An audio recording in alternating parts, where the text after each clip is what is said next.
Welcome to Old Testament in a Year, Day 97.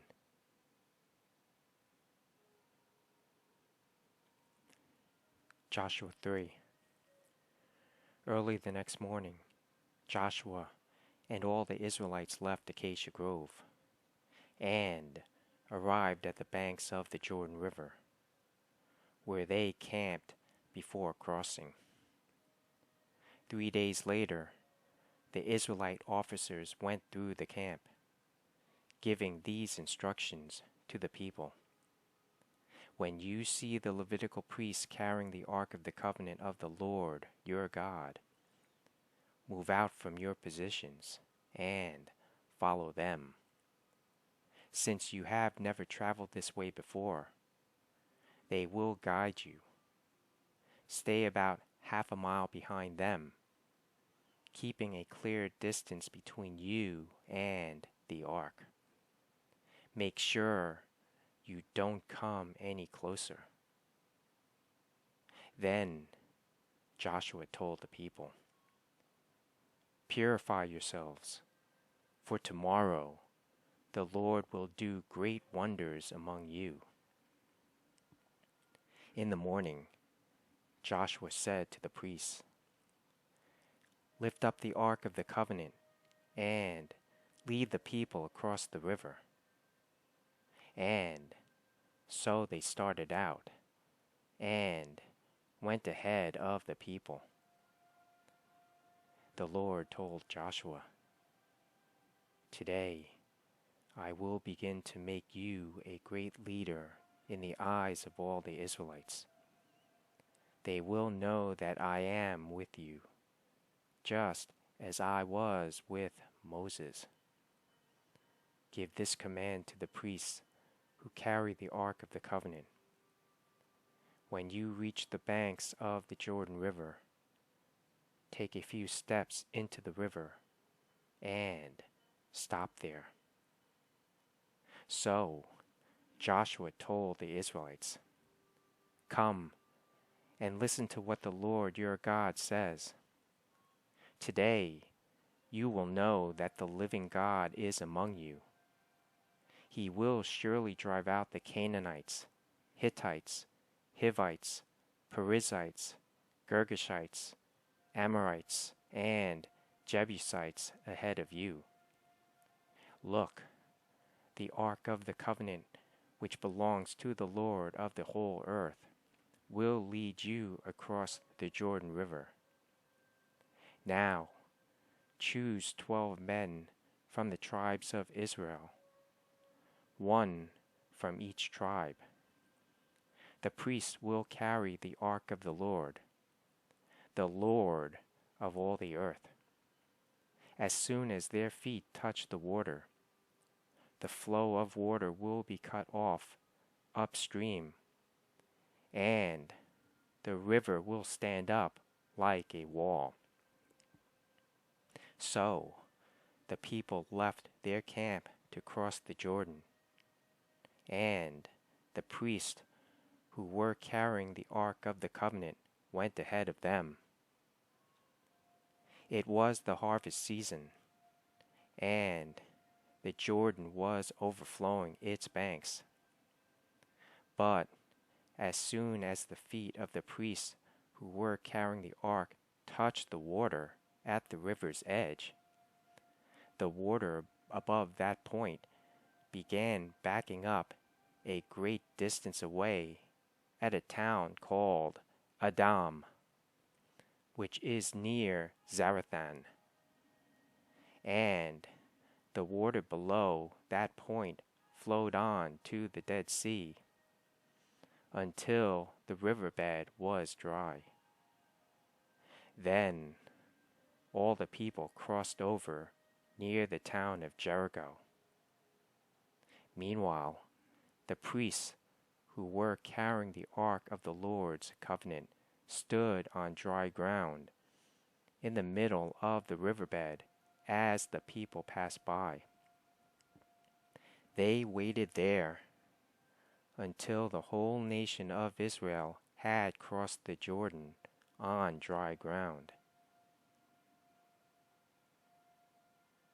Joshua 4. When all the people had crossed the Jordan, the Lord said to Joshua, "Now choose 12 men, one from each tribe. Tell them, take 12 stones from the very place where the priests are standing in the middle of the Jordan. Carry them out and pile them up at the place where you will camp tonight." So Joshua called together the 12 men he had chosen, one from each of the tribes of Israel. He told them, "Go into the middle of the Jordan, in front of the ark of the Lord your God. Each of you must pick up one stone and carry it out on your shoulder.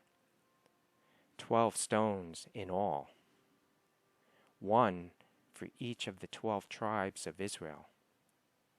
We will use these stones to build a memorial. In the future, your children will ask you, 'What do these stones mean?' Then you can tell them, 'They remind us that the Jordan River stopped flowing when the ark of the Lord's covenant went across.' These stones will stand as a memorial among the people of Israel forever."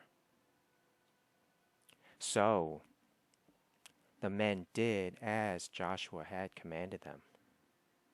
They took 12 stones from the middle of the Jordan River, one for each tribe, just as the Lord had told Joshua. They carried them to the place where they camped for the night and constructed the memorial there. Joshua also set up another pile of 12 stones in the middle of the Jordan, at the place where the priests who carried the Ark of the Covenant were standing. And they are there to this day. The priests who were carrying the ark stood in the middle of the river until all of the Lord's commands that Moses had given to Joshua were carried out. Meanwhile, the people hurried across the riverbed.